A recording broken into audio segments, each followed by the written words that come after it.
My name is Nimo. I work at I/O, not the one that's just merged with OpenAI. It's this one, small I and big O. I normally build useful tools, hopefully with foundation models, but I'm not really going to talk about what I do at work today. I'm going to talk about a little side project I made, because sometimes I don't know what to wear, and what would help me to decide is if I could actually see the clothes on myself. And there's this really cool model called virtual try-on, and I saw this and I was like, wow, this is pretty interesting. It works by just uploading a picture of some clothing item, so maybe let's find something. I don't know, this shirt. Just gonna download this picture. So I'm using Replicate, which is it's a hosted API version of this this model called IDM VTON, which stands for Virtual Try-On. So I upload this picture. I have to give a little description. It doesn't really matter, I think. And then a picture of a human. So I'm going to try. It's a little bit small, but as long as I'm sort of in it, I think that should work. Let's see what happens when they feel your screen. Let's see. It's going to leave it default. You have to set the category and then I have to turn on crop because it's a weird ratio. Let's try that. This will take like 20 seconds or so. So this is pretty cool already. It allows you to put one item of clothing on any human, basically. But I would actually like to do multiple objects. I want to see how does it look together. Of course, so what you could do, there we go.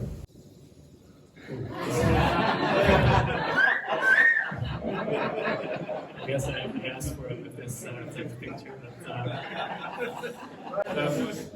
But what I would like to do actually is, what if I want to combine this with some pair of shorts? I could take this output image that I just got and again put like another garment and generate again. But there's a problem, and that's this type of model is not super cheap. It's a couple of cents per image generation, which is not terrible, right? If you compare it maybe to the cost of buying this clothing, it's it's insignificant compared to the cost of this. So as a user, I wouldn't mind paying that amount for each item. But the problem is really when I want to start combining things.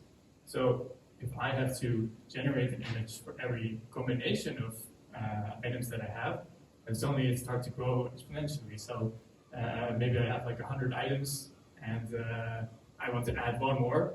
Now I have to actually generate 100 images to just get it all the combinations with this new item, and it costs like €2 or whatever. So that's not good enough for me. Then I saw this article from Simon Willison, and showing me how I can use image segmentation with Gemini. And so image segmentation is a computer vision problem which tries to kind of draw like the mask of some object inside of an image. So here he uploaded this picture of double pelicans, and then Gemini gives you actually the not only the coordinates of this box around it, but actually like the individual pixels basically, which are part of the object. So I thought, can we maybe use this with this virtual try-on to kind of combine two images of two different garments in one. So I'm going to show you how I started with that. So I have my notebook here. I start by just loading a couple of images, one jeans and one t-shirt. This is the example, and then we have a picture of a human. So let's do this virtual try-on thing that we just did. I'm just going to run it now, which will take another 20 seconds or so. But yeah, the code is very simple here. We just put in basically the same parameters that we just did on the website.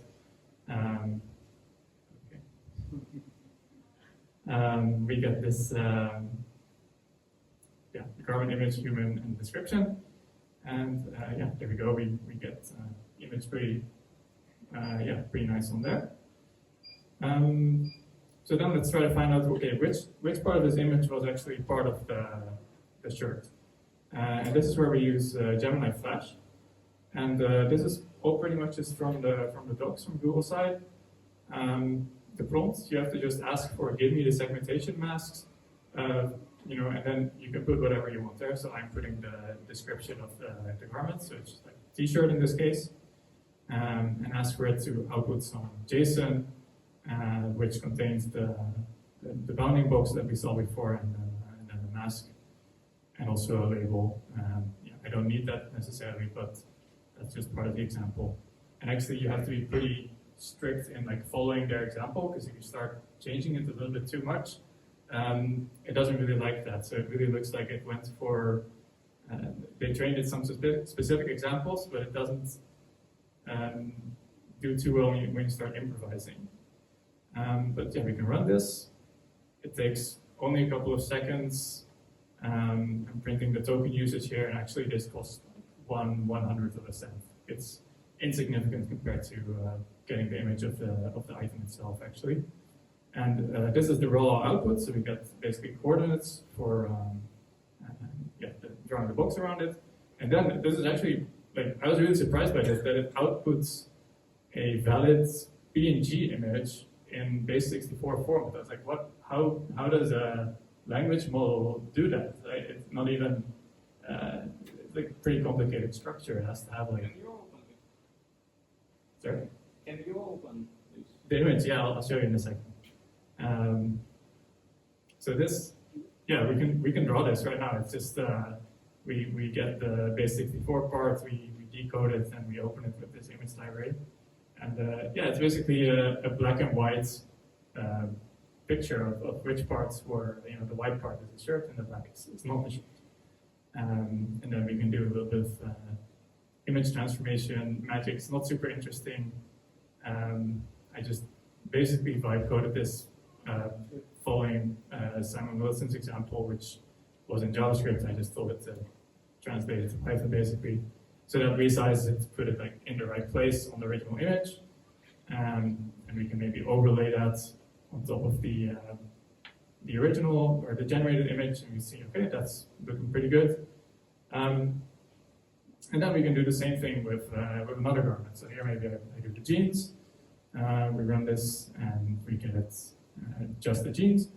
And then we can combine them by using, we start with the jeans image, we put the shirt image on top, and then we use the mask that we got before to only keep the parts that are part of the shirt.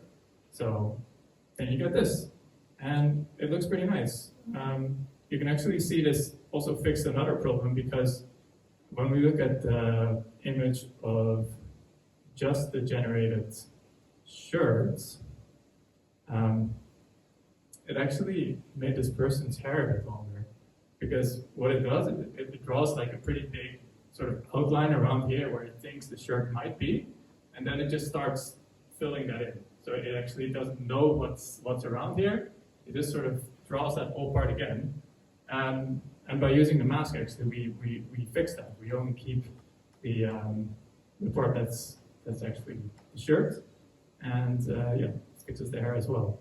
So this makes it so much cheaper for me, because now I can just do, for every clothing item, I just have to do one generation, a couple of cents, and I can combine them however I want. Now, I did run into some issues. The trickiest part was actually with Gemini here. Like I said, if you change like even a little bit of this, it often doesn't work. What I actually would like is, I don't want to have this description of this garment everywhere. It's a language model. It can accept any input that I want. So why can't I give it maybe a second image? Actually, maybe I can show you this, because I put it in a stash. And apply. Oh, undo my changes.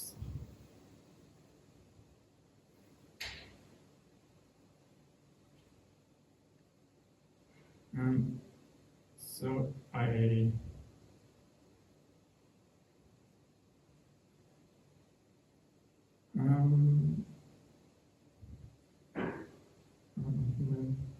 no, actually I messed this up. There's no second image in this one. But what I noticed a lot of the time that when you try to do this, when you put multiple images, the output of the mask suddenly becomes very low resolution. I have no idea why. Like it just becomes like maybe a quarter of the resolution or something like that. So it's not ideal, but I like it. I like that they ship this, and it feels really scrappy. But like I think it's super cool that as part of the like useful language model, they just decided to include the feature, which is maybe useful for not that many people, but for me, yeah, I really like it. So yeah, then I built a little UI around this. Wait, I have to go into Chrome because Alt was broken on the Zen browser. It's one-handed. But yeah, you can like select different plugin items and tops, bottoms, and you can favorite things and go like that. Yeah, today I actually bought the domain name for this, so I guess that's going to be a real thing now. Yeah, if you want, so yeah, right now it still has this description thing that you have to fill out. If you try to upload something, you have to put description. I don't really like that. Maybe I'll ship it anyway, but I don't know. Soon, if you want to know when this becomes released, if I can get to this, no. Oh yeah, maybe let's do a small recap. So this is what it was before. We did twice the virtual trial model for each image, and now we made it a little bit more complex by doing first the virtual trial, then image segmentation for 2 items, and then combining them together, which is a little bit more complicated, but yeah, now it's cheaper because we only have to do it once per garment. So yeah, if you want to know more about this or stay up to date, you can scan my QR code here, and it gives me all of my socials. I'm most active on Blue Sky at the moment, so yeah, that's like your best bet if you want to stay in the loop about what happens here. Yeah, that's pretty much what I have.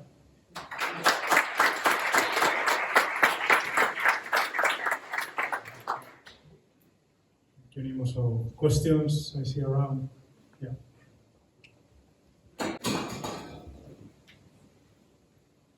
Really cool.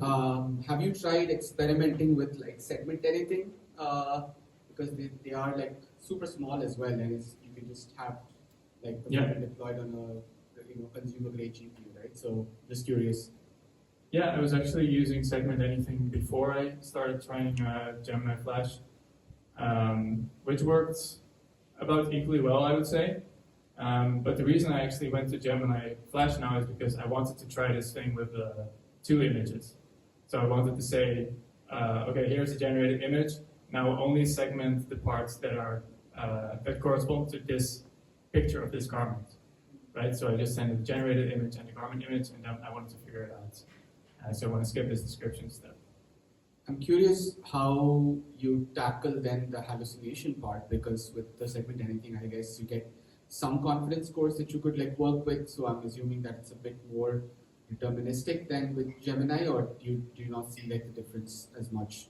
There is a convenience factor, but there's also doing this at scale, right? Or I didn't really notice a huge difference in terms of how reliable they were. I'd say both of them are definitely not perfect yet. Yeah, sometimes I just decided to select all of the clothes in the entire image, and yeah, it would feel that way. But yeah, overall we'll see. Maybe I'll try to make this into a real thing, and then we'll see how well it works.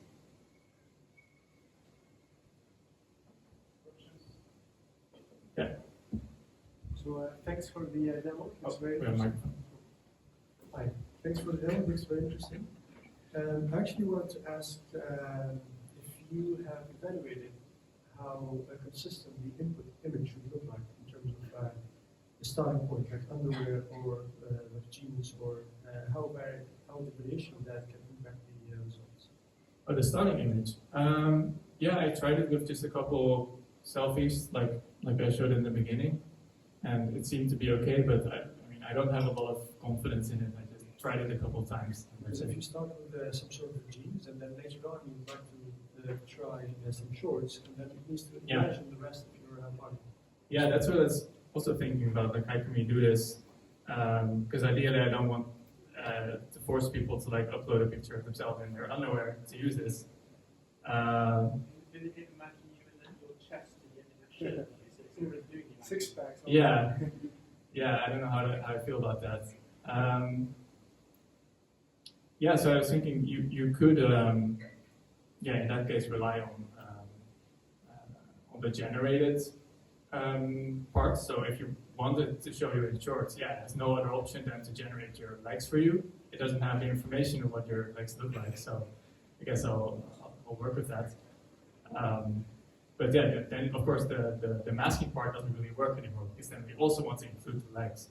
So I thought maybe we can like first figure out in the original image where are all the clothes, and then kind of do like a intersection where it's like if there were clothes before, but there are no clothes in the generated image, then include that part as well. I don't know if that makes sense, but Yeah, it's quite a complex image, but thanks for the nice idea. Does it make sense to use kind of a smaller local models? Because it's even possible in the browser since recently. Then for example, to understand where are the clothes, where are the legs, whatever stuff, to do some really simple stuff first. yeah, the segmentation part, you mean, or Yeah, segmentation part. yeah. And then to use a larger model. Yeah, that would be really cool. Maybe that kind of unlocks.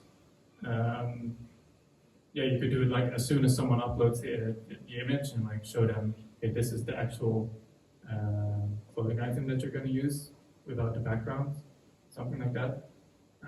But yeah, I'm still relying on the virtual try-on model, which I think is too big, or at least it's not open, so I cannot host it myself or run it locally or anything.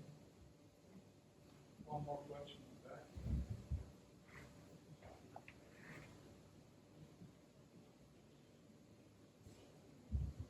Hey, thank you for the demo. It was really nice. Just expanding a bit on what you mentioned before, might it not be an idea that you can choose a body type? So basically, someone just uploads the face and you paste the face on the body, because everyone has like, there are just a few body types basically. So then it avoids the problem also with needing to upload everything, your whole body. It's just an idea. So you would like choose, let's say, like an avatar which represents you, Basically, and then yeah. you just do your face and then the clothes that Exactly. So you Yeah, I don't think need that makes to. sense. You have a standard format also for your model. What needs to, how the clothes can be put on. I Yeah, think it's easier to work with maybe. yeah, it would be easier and also maybe a lower barrier for people who don't want to upload a full body selfie. Exactly. Yeah, it's a good idea. Thanks. Okay, thank you so much, Nimo. That was really cool to see. And next up, we have Vadim.